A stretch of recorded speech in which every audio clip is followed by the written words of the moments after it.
अच्छा, चला तर आपण ग्रामसभेला लवकरात लवकर सुरू करूया.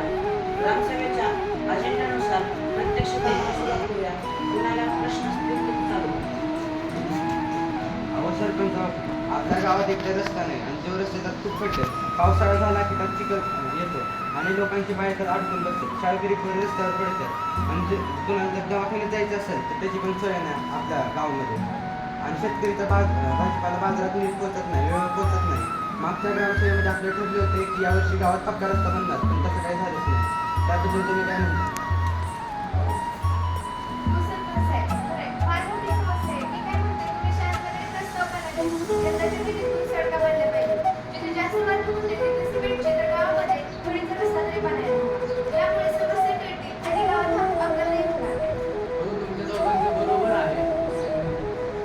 आपण सरकारला अर्ज केल्यानुसार आपल्याला 75 लाख रुपये निधी येणार आहे.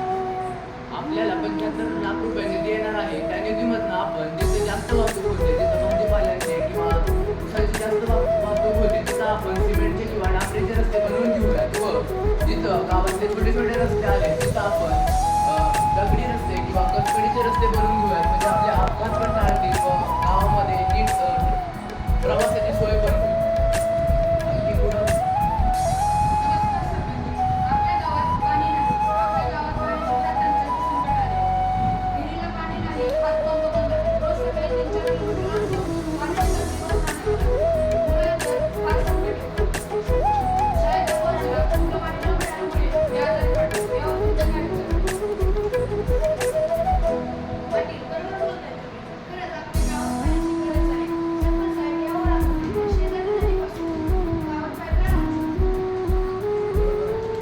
पाण्यासाठी आपल्याला आपल्याकडे निधी आहे. पाण्यासाठी आपल्याकडे फक्त 25 लाख रुपये निधी राहिलेला आहे.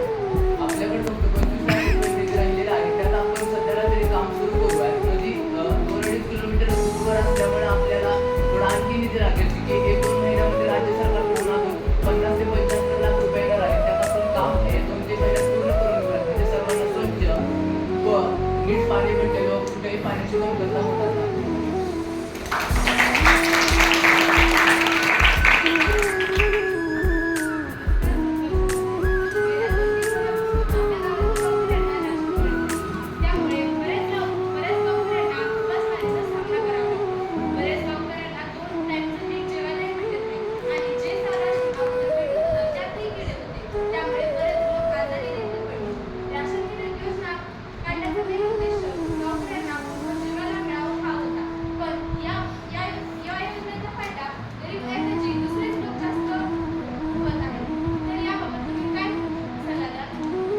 गेल्या वेळेस सरकारकडनं स्वर्णिकांना राशन खराब आलं होतं. सरकारनं अर्ज केला तर ते म्हटले की पावसाळी वातावरण असल्यामुळं व पाऊस चालू असल्यामुळं त्यांना साठवण्यामध्ये थोडा काही त्रास झाला होता, त्यामुळे खराब झालं होतं राशन. तर त्यावेळेस ते तसे दक्षता घेतील व त्यानुसार चांगलं राशन पाठवतील व ह्यावेळेस सुरक्षापूर्वक सगळ्यांपर्यंत आपण नीट राशन पाठवूयात व कुणी याचा गैरफायदा घेणार नाही अशी काळजी घेऊयात.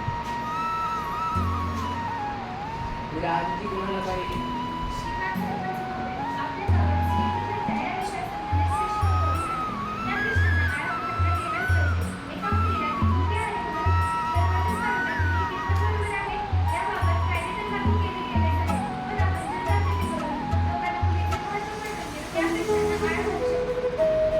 बरोबर आहे तुमचं काही स्त्री भ्रूण हत्या ही चुकीचं आहे. त्यासाठी आपण जनजागृती करूयात.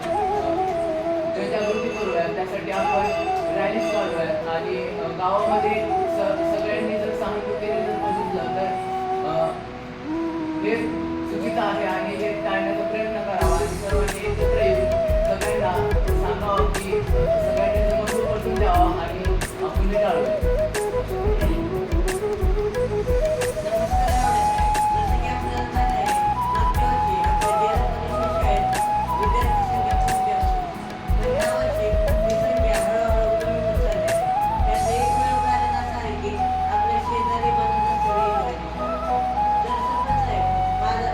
माझं मत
पण त्यानुसार आता वर्ण सरकारकडे सुद्धा काही निधी आला आहे गांडूळ खत प्रकल्प सुरू करण्यासाठी व अजून काही जैविक खत म्हणजे जैविक खत प्रकल्प सुरू करण्यासाठी. आणि आपल्या रासायनिक खतामुळे आपल्या गावातील माती खूपच खराब होत चालली आहे. तर सर्वांनी त्याची दक्षता घ्यावी व सर्वांना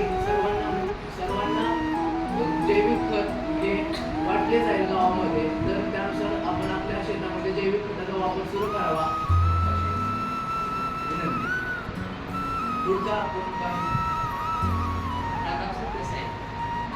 आपल्या गावात विजेचा फाट मोठा दिवसातून कितीदा लाईट लागते. रात्रीचे मुलं अभ्यास करण्यासाठी त्रासतात. तर शेतकऱ्यांचे नळ बंद होतात आणि दिवस पोहोचते. एकदा पण सगळं की दिवस लाईट येत नाही. घरातील टीव्ही मोबाईल सर्व कामे ठप्प होतात. हे असं जर चालू आहे तर गावाची प्रगती शक्य नाही. तरी आपल्या गावात नियमित लाईट असावी तरच सर्व कामे सुरळीत चालतील. घरातील सर्व कामे शिक्षण शेती सर्व सुरळीत होईल. तर माझ्या शेती यावर तुम्ही काहीतरी पर्याय काढावा. बरोबर आहे गणपतराव तुमचं. दोन तीन दिवसापूर्वीच आपल्या गावाचे ट्रान्सफॉर्मर्स बिघडले होते, खराब झाले होते. तर त्याची मागणी वरती केली आहे. 5-6 दिवसामध्ये ट्रान्सफॉर्मर्स आले येतील तर ते आपण लावून घेऊयात व सोलार पॅनल्सची मागणी केली आहे. त्यासाठी गावामध्ये विजेची काही कमतरता होणार नाही व सर्व मुलांना नीट रात्री वीज मिळेल अपार्टमेंटसाठी व कुठल्याही मुलांना किंवा कोणत्याही शेतकऱ्यांना त्रास होणार नाही.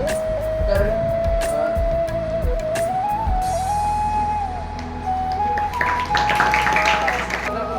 शौचालय नाही म्हणून लोक कुठं पण कचरा विकतात. सगळ्या शिवड्यावर कचरा विकतात.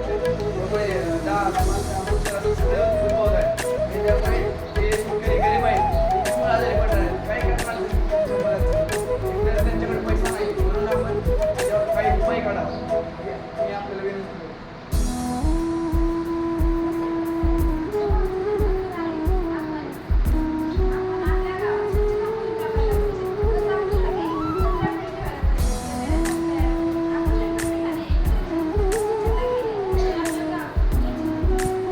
बरोबर आहे तुमचं दोघांचंही.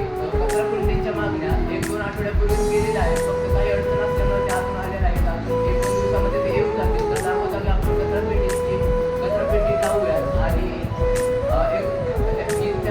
1-2 दिवसामध्ये रविवार किंवा शनिवारी आपण सगळेजण गावातले लोक सदस्य मिळून गावाची स्वच्छता करूयात. त्यामुळे आपलं गाव स्वच्छ व सुंदर होईल. आमच्या गावामध्ये कचरा गाडी चालते आणि आपल्या गावामध्ये कचरा गाडी चालत नाही. जर आपण आपल्या गावामध्ये सुद्धा कचरा गाडी जर आणली तर स्वच्छता करायला मदत होईल. सध्याला आपल्या ग्रामपंचायतीकडे बजेट नाही आहे. तर ते जसं आपल्या सरकारकडनं बजेट आहे तसं आपण कचरा गाड्यांची सुद्धा मागणी करू. आणखी प्रश्न? मला वाटत आहे की प्रश्न संपलेले आहेत. तर मी लावडे साहेब साहेबांना आमंत्रित करतो त्यांच्याकडे. तुम्ही जे सर्व प्रश्न सांगितले ते आम्ही सर्व सदस्य त्या प्रश्नाचं निदान करण्याचा आम्ही प्रयत्न करू. तर त्यातले काही जे महत्त्वाचे प्रश्न आहेत ते आम्ही 1-2 महिन्यामध्ये पूर्ण करूया. आणि माझं असं मत आहे की जर आपण सर्व गावाचे सदस्य एकत्र आलो तर हे प्रश्न सॉल्व्ह करण्यासाठी आपल्याला लवकरात आपले सॉल्व्ह होतील लवकरात लवकर व अजून काही प्रश्न उभारणार पण नाही.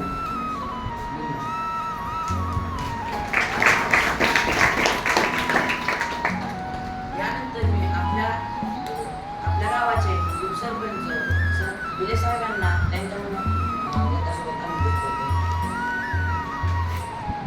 नमस्कार सर्वांना. आज इथं तुम्ही सर्व जमलात आणि आपल्या गावच्या समस्या सांगितल्या जसं रस्ता, पाणी, वीज या तर समस्या आपली ग्रामपंचायत सोडवण्याचा प्रयत्न करेल. पण मला वाटतं जर आपण सगळं एकत्र आलो, एकमेकांना सहकार्य केलं तर त्या समस्या लवकरच सुटतील.